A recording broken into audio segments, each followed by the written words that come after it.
Let's pray. Thank you, Lord, for the day, the blessings you give us to be able to serve you and serve our people. And I pray that you'd help us on this committee to make good decisions, wise decisions with the monies and that's spent and goes through this committee. I pray, Lord, you'd give us a good day today and help us to honor you with our lives. We ask it in your name. Amen.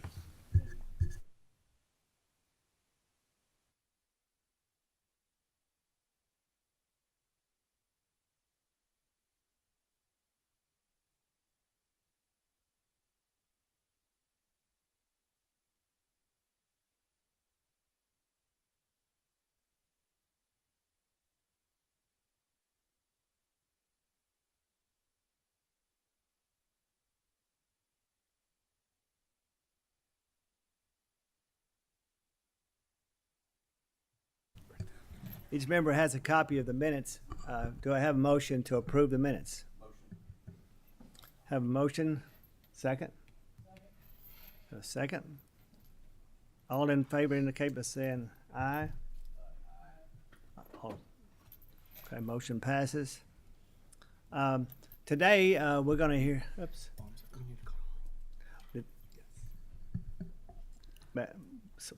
please call the roll, please. Senator Harper Angel, Senator Smith, Representative All, Here. Representative Bray, Representative Gentry, Representative Hart, Here. Representative Lockett, Here. Senator Mays Bledsoe, Senator McDaniel, Representative Petrie, Representative Reed, Representative Weber, Here. Co-Chair Fugate, Senator Boswell. Here. Okay, well, today we have the pleasure of having Senator Whitney Westerfield, the representative of the 3rd District, Christian County, a wonderful part of Western Kentucky. And he's been actively involved in consumer data privacy and has helped craft the bill that was passed in the legislature last session. And he's here today to kind of bring us up to date and talk a little bit about his bill. And so, Senator, we'll turn it over to you. Chairman, thank you. Those of you who've been around the legislature for a while know that I'm normally talking about criminal justice policy, and so this is a little bit different. But this is still just as important an issue, and it's important because it's something we're not doing enough about. Kentucky doesn't have any protections at all in the law for consumer data, for the data that we have. Now, we do have some notification statutes.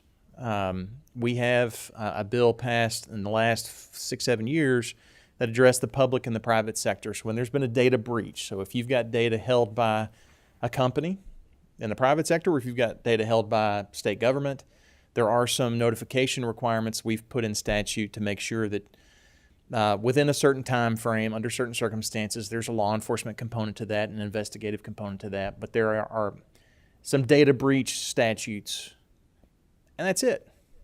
That's all Kentucky's got. Elsewhere, you've got a slew of things. In the last 3 years in particular, there's been a great deal of action. The EU acted first with their GDPR. You've seen notices on just about every website, any website that's got a footprint internationally. You've seen notices about the GDPR, the General Data Protection Regulation, which was adopted by the EU. And there are parts of the GDPR that are good. There are parts of the GDPR that are not good. But that came out in 2018. Vermont has a data broker bill that passed in 2018. California passed in 2018 their Consumer Privacy Act. It didn't go live until 2020. And in the last 2 or 3 years, you've seen action from all these other states: Colorado, Connecticut, Utah, Virginia, Tennessee, and just this year, Tennessee, Iowa, Montana, Oregon, Indiana, Texas. Missing a comma there. But you've got more than 20% of the states that have taken some action on consumer data privacy. And there's a reason for that. Congress isn't acting. It'd be great if we had one standard across the whole country to protect and give rights to consumers and give some sort of opportunity for us to control the data that's ours to begin with, that we elect to share or not, that affects us materially and financially. But we don't. Congress isn't in any kind of hurry to do that. And to be honest, I wouldn't trust Congress to get it right. Every time there's a tech hearing in Congress, I tune it out because it ends up being another opportunity for sound bites and nonsense or to attack the right CEO at the right time. They're not acting, so the states, the laboratories of democracy that we are, have taken it upon ourselves to do it, and we should. Kentucky should not let its people sit and stand and exist in the digital space for another moment without having some kind of protection in place. The bill that was passed by the Senate, not in the House this year, was Senate Bill 15. It's the second or third year that I have filed that bill. I will file it again. It is BR1 for the 2024 session. And it looks today just like it was passed by the Senate 32-2. We need to do it because we're talking about a lot of information. So what information are we talking about? You've got consumer appliances. If you've got a smart thermostat in your home, that device is what we're talking about. I had a Nest thermostat for a number of years, and now I've got a different brand. It's not Nest because our system doesn't talk with the Nest anymore, but it's a smart thermostat. I can connect to it here on my phone, and I can set the temperature or check the humidity levels or turn the fan on or the heat on. I can do that from here, from my home 3 hours away. We've got doorbell cameras, and we'll talk about that more here in just a bit. TVs, our radios, digital assistants, Google Assistant, Alexa. You've got all these devices. The Internet of Things, you've heard that phrase before. These are all our internet-connected devices and gadgets that we use. Our refrigerators are connected to the Internet. I can turn my oven on from my phone right now and preheat it for, when I get home, whenever that is tomorrow. We have government uses of data. I'm going to talk about it here in just a few minutes, but Lexington just announced some traffic cameras. We've seen stories about that around the country. We have legislation that's been before us about the use of body cams and whether or not we use that, how we disclose that, how it's stored. That information is there. And it's not just for the criminals in the instance of a body cam. There are bystanders and people on those cameras that are captured, and they've got privacy interests there too. You've got your browser data, whether it's on your smartphone, your laptop, or your iPad, or your tablet, your computer here, your computer at home. Mobile device data, the information about what your device is sharing, what your apps are sending back and forth, not always what you think they're sending back and forth, or to whom, or where. Your location data. I could give you an entire seminar just on that, and it would scare the bejesus out of you. It scares the bejesus out of me. So why is this important? We're talking about an inordinate number or amount of data. And I'm going to try to put this in context for you best I can, because we're in territory here. Sorry, I just got a phone call from a brother. It interrupted the presentation. So we're in territory here that's unprecedented. There's 120 zettabytes. Raise your hand if you've heard that term before. One of us. I hadn't heard it before I started renewing this presentation, which I've now given a couple of different times before the legislature. There are about, as of 2023, roughly 120 zettabytes of data in the world on the web connected somewhere. And that's nearly doubled in amount. It was a little over 60 zettabytes as of 2020. We're on pace to hit 180 zettabytes by maybe 2025. And what is a zettabyte, you might ask? I'm glad you asked. I'm going to read this. This is from a Cisco article, blog post. You can find it today, and I've got the links to everything I reference in my presentation here, and I'll share this with you by email, and you can just click the links and go check this out for yourself. This is from a Cisco article from 2016. So this is pretty dated information in terms of web knowledge. A zettabyte is a measure of storage capacity, and it's 2 to the 70th power bytes. There's a lot of zeros in the number. 1 sextillion bytes is 1 zettabyte. Thinking in terms of bytes alone doesn't really do this milestone justice, so just for fun, I'm reading this. Each analyst developed a non-networking, non-computer jargon way of describing this. So I'm going to go through these 4 examples just to get a sense of how much we're talking about here. If each terabyte, that's something you should be familiar with. Your hard drive on your computer might have a terabyte hard drive, might even be more than a terabyte. This is a 1 terabyte solid state drive in this iPad. I've got half a terabyte on this phone. You can get consumer external drives that are terabytes in size. That's a lot of space. If each terabyte in a zettabyte were a kilometer, it would be equivalent to 1,300 round trips, 1,300 trips to the moon and back. If each petabyte in a zettabyte, which is smaller than a zettabyte, were a centimeter, so if each fraction of the zettabyte were just a centimeter, we could reach a height of 12 times the height of Burj Khalifa, the tallest building in the world. Again, I'm sharing these. It's hard to conceptualize the scope and the size and the breadth and depth of the data that we have and that exists on the web in the world. If every gigabyte in a zettabyte were a meter, it could span the distance of the Amazon River more than 150,000 times. And if each gigabyte in a zettabyte were a brick, 258 Great Walls of China, made of 3,800,000,000 bricks, could be built.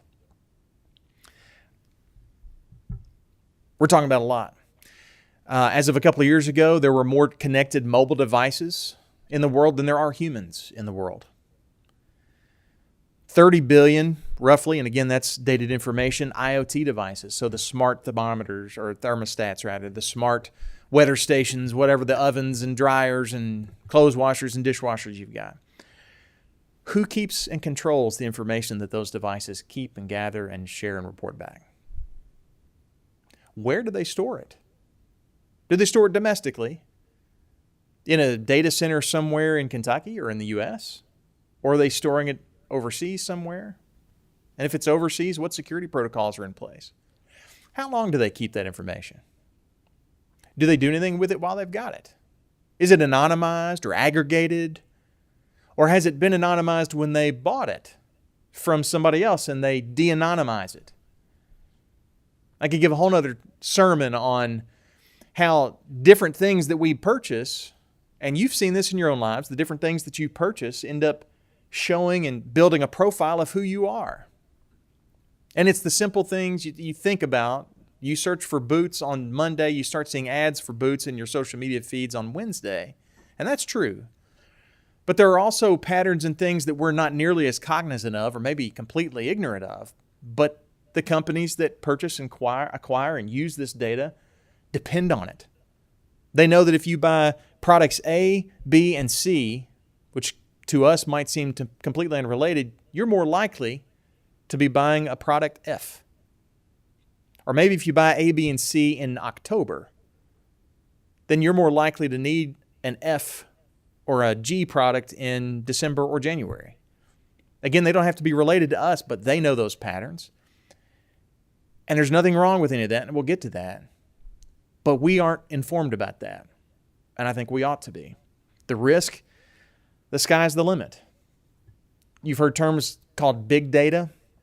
That's the modeling and the projections and the profiling that they're doing with the inordinate, unfathomable amounts of consumer data that's out there. Machine learning, that's on the device you've got in your pocket right now, where the device is using the information it's got and access to, whether it's on device or in the cloud, to determine the next thing that comes next in whatever function it's trying to do. Artificial intelligence implementations, which have exploded this year, they're doing the same sort of thing. Computer algorithm using what information it's been trained on to give you the best guess for the next answer that you're looking for. And there are lots of fun uses for that. I've come up with a scavenger hunt for my kids with ChatGPT about the beach, a trip to the beach. It was pretty neat. We made some adjustments, Amanda and I did, but we used that. But you've also got boneheads using it to do legal research and thankfully getting in trouble for that. And you've got a lot of other nefarious uses for it. All of that driven by data that we shared but had no idea it was going to be used in that way. This is old data.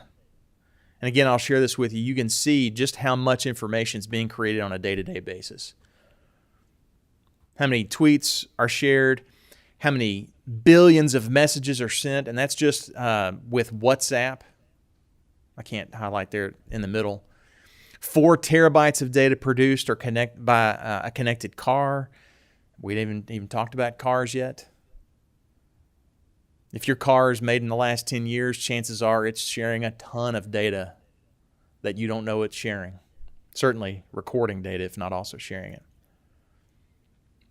And these are examples I like to, and I've shared these before, and this is from 2018 or 19. I used to run an app called Ghostery, or a plugin for the Safari browser. And it would show you what code loads on each website that you're on. And there's the Herald Leader's homepage. You see that purple box there, it names a handful of things that a nerd like me would recognize, but even a nerd like me doesn't know everything that's on this list. And I don't know who these people are, what companies they are, what information they're gathering. I didn't have to click on anything. All I had to do was load the page. And code from parse.ly, Parsley, Nativo, Mather Analytics, Lotame, Live Intent, Crux Digital, QuantCast, QuantCount, Scorecard Research Beacon, Criteo. No idea who these people are, what information they're gathering. But I know from doing the homework and being the nerd that I am, I know that a lot of these websites and these services, they're not just tracking what you've loaded on this page, but they know the site you just came from. They know the site you go to next. They know what you're hovering your mouse over. You don't even have to click. They just know where on the page you are. They might be recording keystrokes that you type into a search bar, but you never actually hit search, but they recorded the keystrokes all the same. No one agreed to that. No one said, yeah, okay. All I want to do is read the news. The Courier was even worse. These were taken moments apart. I just took a screenshot, and that's all that loads on the Courier's website. Kentucky Sports Radio was another one that did the same thing at the time. And I've shared this before, but this is unnerving.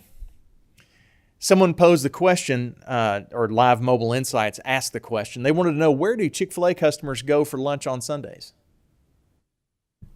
We're a Cracker Barrel state. That's really interesting. I've never even heard of Elmer's, and I'm all for Montana's Krispy Kreme. But think about how that information was gathered for a moment. Representative Fugate, they needed to know where your phone was on 6 days of the week at lunchtime for Chick-fil-A. And then they needed to know where Representative Fugate's phone was at lunchtime on Sunday. Then there's not a user on the earth that agreed to give that information away knowingly. No one said, you know what, I want you to know where I'm going to lunch on my Sunday afternoons. But yet they have that data.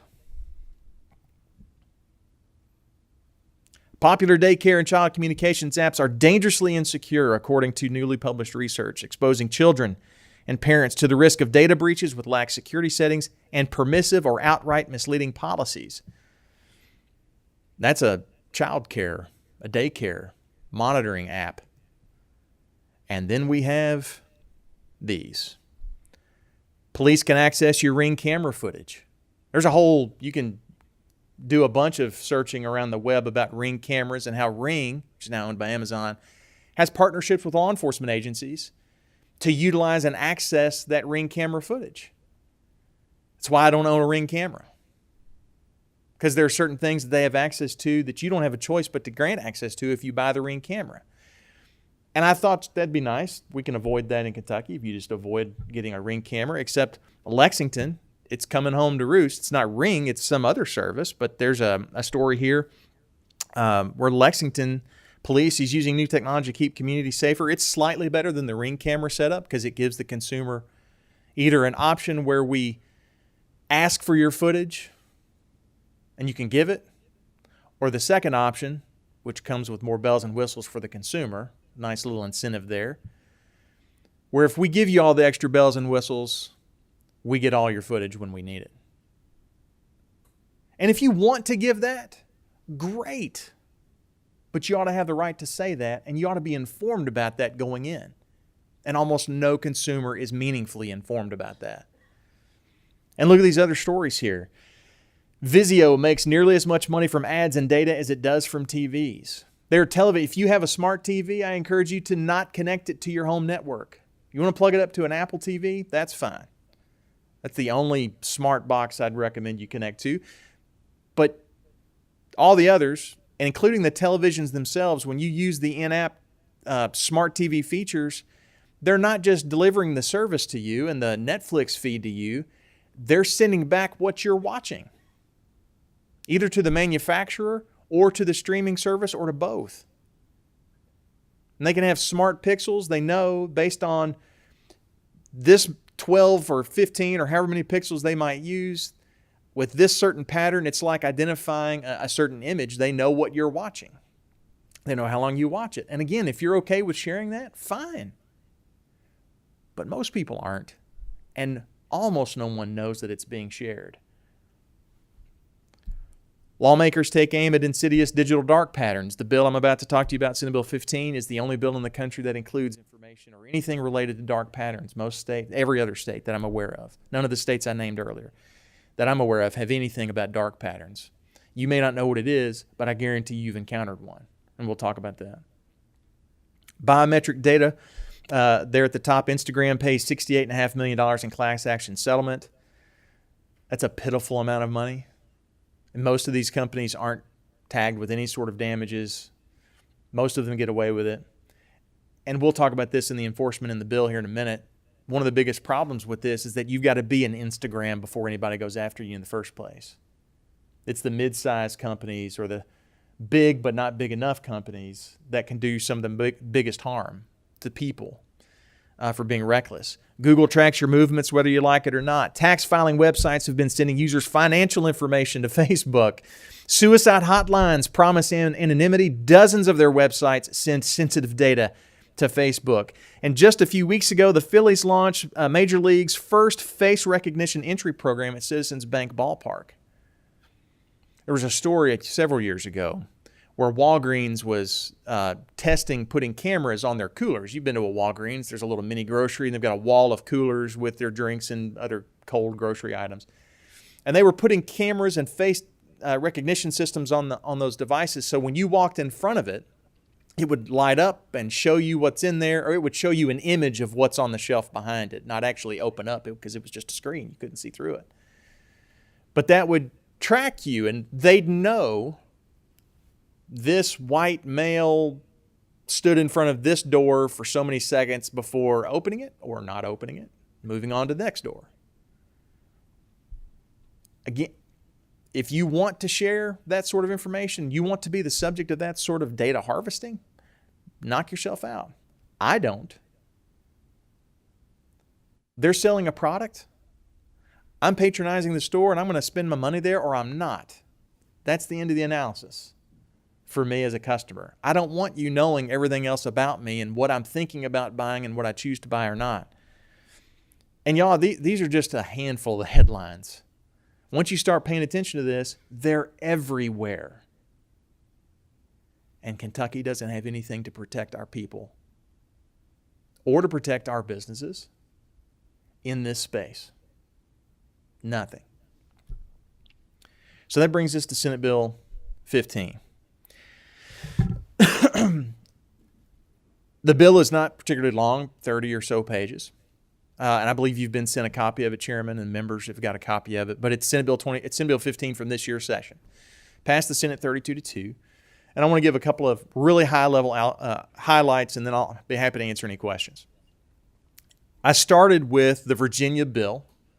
Virginia seems to be the bill that the business interests in the country seem to align with the most. So I started with Virginia's, and then I improved upon it. I think there are some serious problems with Virginia's bill. There are two in particular issues that I changed. There were more than two, but two big ones that I made changes to. Among those in the definitions, I talk about dark patterns. I'll tell you quickly right now. If you ever gone to cancel something or to close something, the button that you're looking for is really low contrast, light gray on a white background or something, or it's a much smaller button, and the button you don't want to click on is the great big red button. That is a dark pattern. And the internet's replete with those. And the intent is to deceive you, is to trick you into thinking you want this instead of that. Those are everywhere.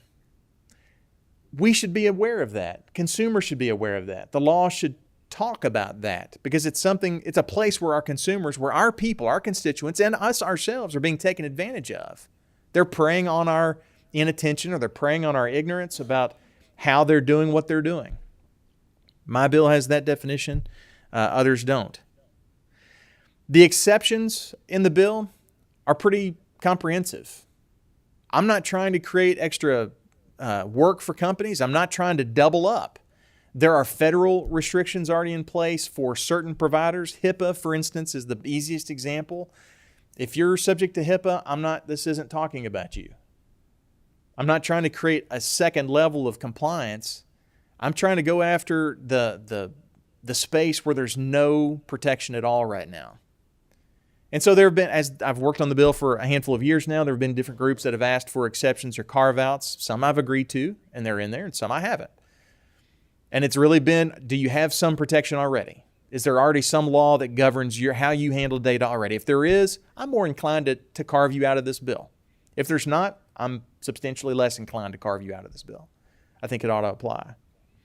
And then we have the consumer rights. There are 6 rights in the bill. I think it's on page 13, but I could be wrong about that. But key among those is the right to delete the data, a right to be informed of what data is gathered. I wanted to have a much more robust set of rights. I'd like for us to know when they're selling it to a third party and who that third party is, where they store it, how long they keep it. There are some security questions and concerns there. If we know that everything that we're dealing with, I'm gonna pick on Amazon, and Amazon's got a government affairs guy that I've worked really nicely with. I'm not trying to pick on Amazon, but they're the easy example because everybody shops at Amazon at some point. But if we knew that Amazon kept all their data with this third party over here, we've suddenly made that third party a much bigger target because now the world knows that all of Amazon's data is over there. That's just an example. So there are some precautions set in place there. Those rights are set forth in the bill. Those 6 rights. There was an addition to the rights, and I'm trying to think of what that addition was, made in the Senate. Leader Thayer suggested it. I think he got it from one of the advocacy groups that were opposed to the bill.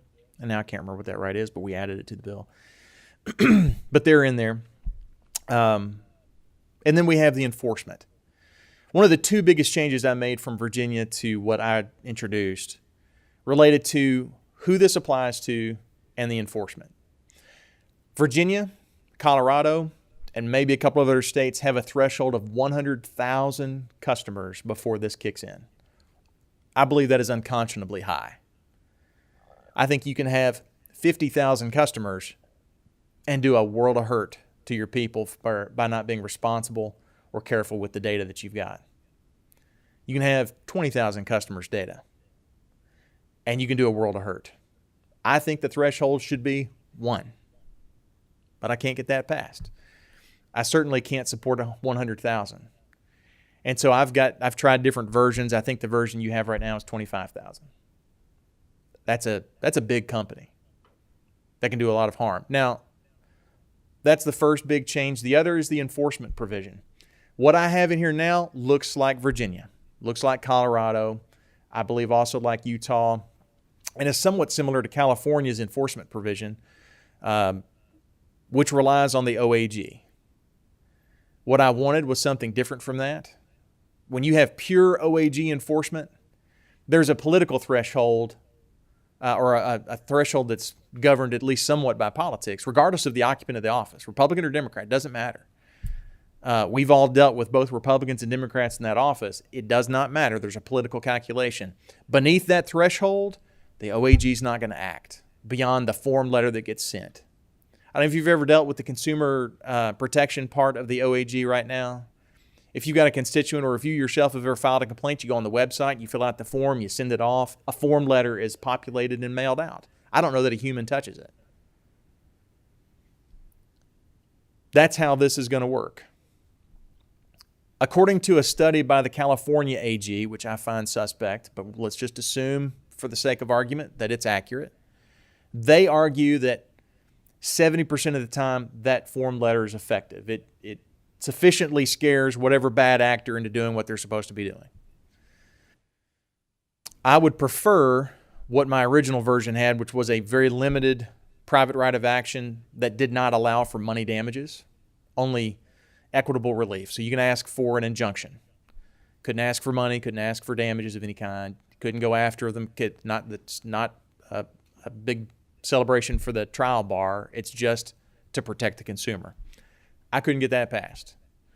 The business community, and I think I've got the second or third most chamber MVP bats in Kentucky after Damon Thayer and maybe somebody else. I'm for them. I'm with them. I'm a big fan. The business community that has opposed this bill is wrong on this particular bill. Right now it has OAG enforcement and a lower threshold. That's a high-level attitude of the bill. It'll be the first thing I file on the first day of my last session. And I pray to goodness something like it passes. If not in 24, then sometime soon thereafter. Because the people of Kentucky deserve a little bit of protection. I believe, in closing, Mr. Chairman and members, the data economy is worth a lot to businesses and to consumers. I benefit from it. I'm a Kroger Plus member. I'm a Hux member, whatever they call their thing. I get 10 cents off. I put in the number. I willingly agree to that. I'm happy for them to know how many Propel watermelon drinks I purchase when I go there. That's fine. There's a lot of value to consumers and a lot of value to business. Right now, that is a one-way transactional relationship, though, almost entirely one way. And consumers need to have just a little bit more protection than they've got. And that's what Senate Bill 15, and hopefully what Senate Bill 15, what will be numbered 15 again in 2024, provides. I'm open to your questions. Thank you, Senator Westerfield. What an informative amount of information you've given us today. I have a couple of comments and questions, and I think we have a couple of people have questions also. I was interested to hear you talk about this dark pattern because I didn't know what they called it, but it's certainly frustrating to try to get on your phone and do something, and you look for 10 or 15, 20 seconds to be able to find that little X that they try to hide so well. Yes, sir. And, over the years, when I get certain things in the mail, maybe especially from a bank or maybe a doctor's office, there's always some type of a privacy notice. Now, some of that stuff seems a little overdone sometimes, but is that one of the types of things that this bill is going to accomplish? It's like when you're in a doctor's office, they go have you sign a privacy. It absolutely is. Now, y'all, I don't like those disclosures and those notices any more than you do. And sometimes they're a hassle. I'm a lawyer. I read them compulsively. I want to know what I'm agreeing to or what I'm waiving and what have you. Most people don't, and I get that. But that's a reality and something we're going to have to contend with or deal with regardless of how we want to move forward, regardless of how you feel about this bill in the digital space. There's a great ad that Apple runs. They've been running it for a year or so, and I forget what it's called, and I can text you the link to it or share the link. But it's the 30-second spot has a guy that starts his day, and he makes a couple of stops on his way to work, the coffee shop, the doctor's office, and every time he goes to one place, someone from the place before him follows him in there. Someone from the bus follows him into the coffee shop. And then the person from the bus and the coffee shop follows him to the doctor's appointment. And then one of the nurses from the doctor and the coffee shop and the bus, and they follow him to the next thing. And by the end of the day, he's got a crowd of people. That is directly analogous. It is exactly what is happening digitally with all of us today. That's not an exaggeration. It's not hyperbole.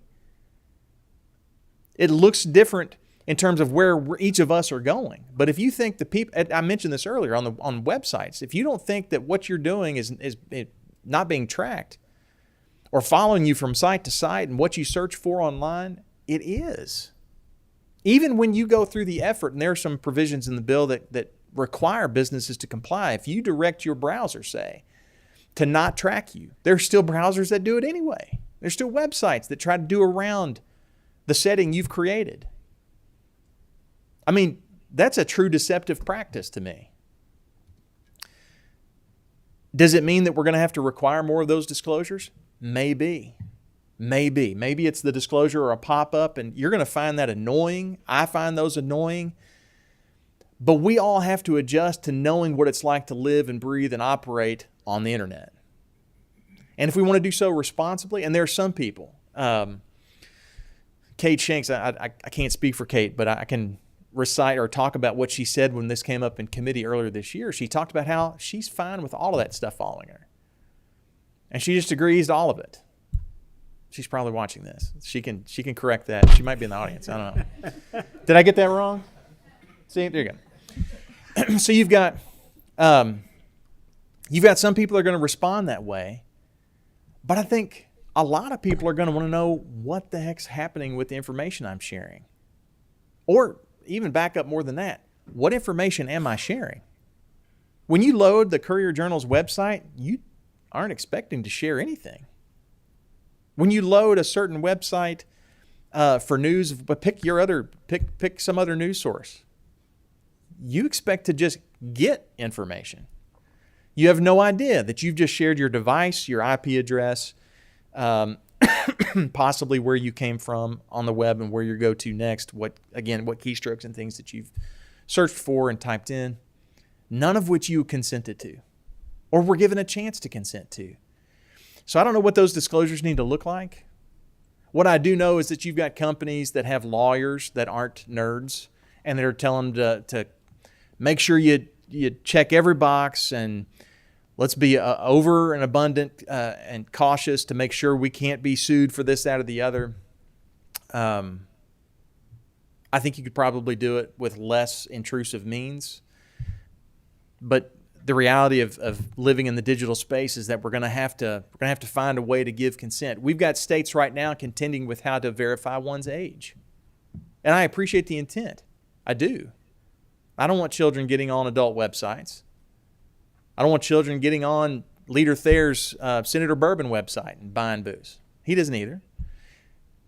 But how do you do that in a way that's responsible? How do you do that in a way that's constitutionally valid? How do you do that in a way that allows businesses that have a right to exist to do so, but still do business safely and protect the people that we need to protect?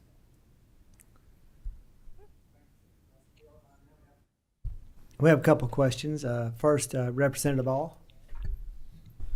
Thank you for bringing this legislation, Senator. I do think it's a critical thing for the General Assembly to consider this next session. I've got two quick questions. The controller that you define the responsibilities for in this legislation, I'm assuming, and we know how dangerous that is, but that is a person identified at each one of these establishments that meets that consumer threshold? Yes. Okay. So that's the company you're doing business with. So they don't necessarily have to be an attorney or they don't have to be an IT guy. It's whatever that company defines as that role and defines in that job duties for that person. The company is the controller. Okay. It's not an individual or a division of the company. If you are a Kroger Plus member, Kroger is the controller. Okay. And they have to comply with all the things you lay out in the bill. It's important to distinguish between a company that does everything in-house and a company that does some stuff in-house but then relies on third parties to do everything or some other things. Here's what I mean by that. If you, Representative All, wanted to have a business and you gathered all the data, you managed and kept all the data, you processed it all entirely yourself. You just used a spreadsheet to track patterns within your own customer base, and you didn't rely on a third party, this bill doesn't apply to you no matter how many customers you've got. Okay. If you've got 1 billion customers and the data never leaves All Incorporated, you're fine, and this doesn't apply. The moment, though, that All Incorporated partners with Lockett Incorporated to process some of this data, then it triggers, as long as you meet the threshold. Yeah, and then my next question was about the threshold and how we define a customer, because a lot of companies can be very small as far as the number of people they work directly with, direct to consumer, but they may have third-party customers. So how are we defining customer? You can look up there in the definitions, but it's a one-person, a one-to-one sort of relationship. So if All Incorporated sells to Westerfield Incorporated and then I've got 30,000 customers, You still just have the one. Okay. Okay. Thank you. The rights are, by the way, on page 13. They start on page 13 and go into the top of 14. And I believe the right to delete the data, which is B, 26, on line 26, 2B, is the right that Leader Thayer suggested. Get a copy of the data. Opt out of targeted advertising. That's a big one. Opt out of tracking. Again, they shouldn't be able to follow you unless you want them to follow you, Kate. Opt out of the sale or sharing of that personal information. You should be allowed to say no. You should be able to tell the person at the coffee shop, you're not allowed to follow me to my doctor's appointment. Please quit following me. Don't get on the bus with me. Okay, now we have a question from Representative Lockett. Thank you, Mr. Chairman, and thank you, Senator, for the bill. I have a question, well, a statement and a question. One, I know all of this is very important. Has been probably, especially over the last couple of years. One thing that is very frustrating to me, I know, like if you say Taco Bell 20 times, you're going to see Taco Bell ads pop up in your Facebook feed. That's annoying. Just because I say Taco Bell doesn't mean I actually want to go there. But my question is this. Is there a way to, instead of having all of the forms and everything that I know we have to have, is there a simple way to allow people to opt into tracking, into data collection?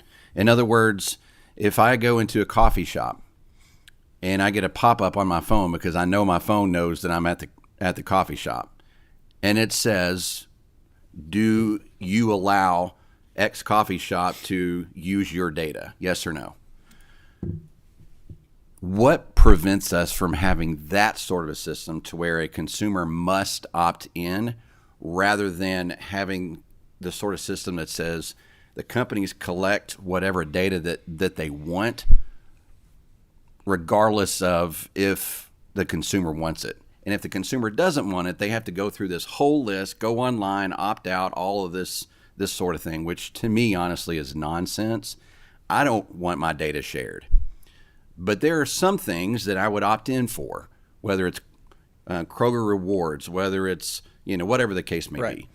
So it's kind of, I guess, sort of an opposite approach of saying allow the consumer to opt in versus making the consumer opt out. The answer to your question, respectfully to my peers and friends, and they are genuinely my friends in the business community, you can't pass that. I would much prefer an opt-in. That puts the consumer in the driver's seat. But you've got the business community, big and small, who, and this criticism that I'm about to give, I haven't heard anybody in Kentucky say this, but I know that there are businesses that operate nationwide and around the globe that feel this way, because I've heard them say this in so many words. But the words I'm about to say are definitely mine. They want the data train to keep flowing. And if you make it an opt-in, then they start from a default position of not getting it. You've got to agree to give it as a consumer. And a lot of consumers, if they knew, if our people and if us as individuals knew what information we were sharing, I suspect a great many of us wouldn't share quite so much that we do. There might be some that share some data. And as I've just said, and as you just said, there are places where I share information. I've got an Eddie Bauer account. I get promotional emails from Randolph Sunglasses. I've got an account there. There are places where I choose to share. But most of the places I do business with, I'm not sharing that information. The reason you can't do an opt-in is because there aren't enough people who'd be willing to say yes to that. I would say yes to that. That would put the consumer in the driver's seat. And I think that's what every state ought to have. But it wouldn't pass. That's the plain answer to your question. Do you think it wouldn't pass because of pressure from businesses? Yes, sir. That would say, no, we're not going to do that? Yes, sir. Okay. So just a statement from me then, I that's tell you what, appalling. That's appalling. When I get the bill to the House on another 32 to 2 vote or 33 to 1 vote, please feel free to add that as an amendment. and see how it goes. Maybe it's got more legs than I think. If our people knew that we didn't have this protection and what these rights are, and y'all, I'm not, none of these 6 rights cause a business to not be able to do what they want to do. Not one of them stops the data from being able to be used and monetized. All it does is give the consumer some say in it. But if our people knew, if our constituents knew how at risk they were, I think it'd be the easiest vote we'd cast. Thank you, Mr. Chairman. I think Representative Weber has a comment. A question. I missed this when you were discussing it. What is the threshold customer base? 25,000. 25. Okay. And where is that in the bill? It's near the top. Hold on a second. Hold on. Oh, Sugarfoot.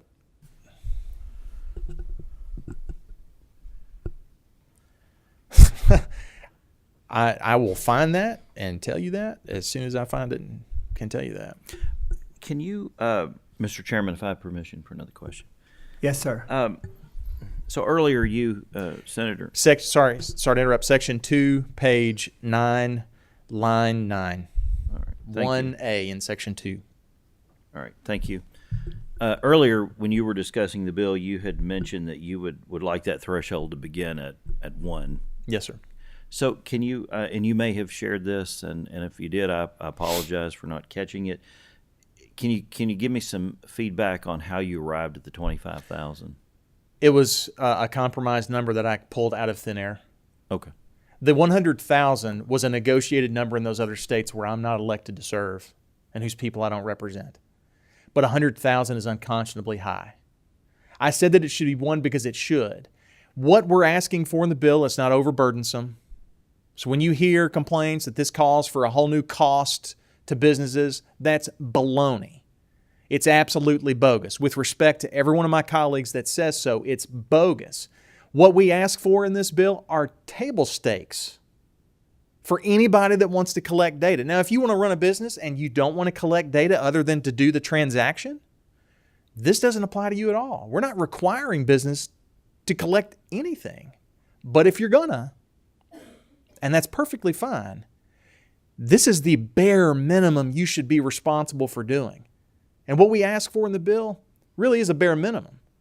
It is the bare minimum that a responsible business operator of any size should be doing. What we ask for are things that they should be doing today without this law in place.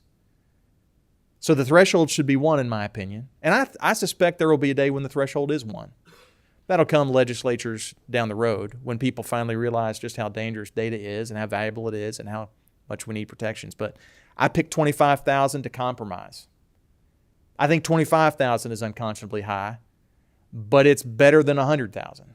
It's better than 50,000. A company with 24,000 customers is not a small company. It's just not.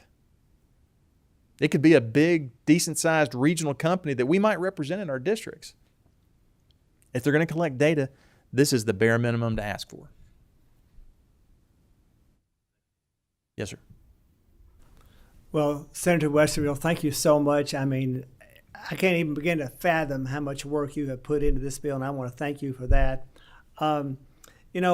This last session, when the Senate passed this bill, we did so in a short session, and this is it's a lot of information to absorb in a short session. And I'm not speaking for the House members, but maybe that was some of the difficulty last year because it is so complicated. It came through late. Yes, and so I hope everyone will give attention to this as it comes back this year, and let's see if we can't work this out to protect consumers.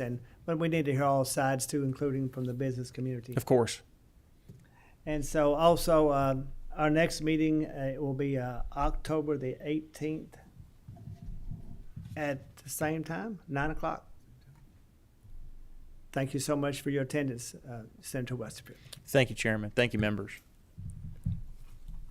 Do I have